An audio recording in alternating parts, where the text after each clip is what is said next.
Hey there, we're reading Luke the 14th chapter, and Jesus is talking with a great crowd who has been following him around. And we find what he's talking about in verses 25 to 35. Here it is that he's telling them that they need to consider the cost of what it will be to follow him. He specifically says, "Whoever does not bear his own cross and come after me cannot be my disciple."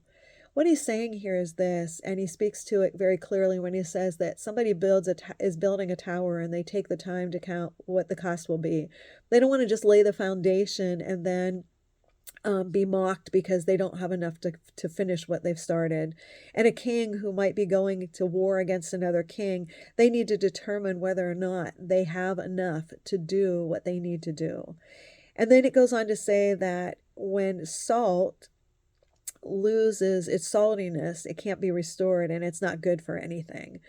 Jesus in this passage is really telling us to step back and consider what it means to follow him.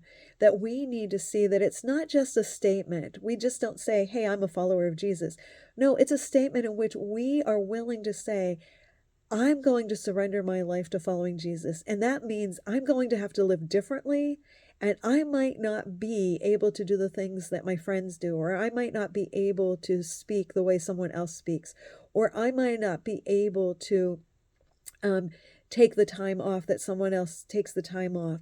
I need to put Jesus as first in my life. Being a disciple of Jesus is meaning that we're going to surrender our lives fully to his lordship, not just sometimes, not just a little bit, but it's a relationship. And that relationship means that we will engage in being with Jesus and speaking on Jesus' behalf and living our lives after the example of Jesus, becoming like him. And so, friends, I would invite you to think about the fact that Jesus has called you to be his disciples, but recognize this: there comes a surrender and a cost to following him.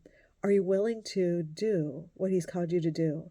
Are you willing to become more like him, even when the world will laugh at you and mock you for doing that? Following Jesus means that life will be different.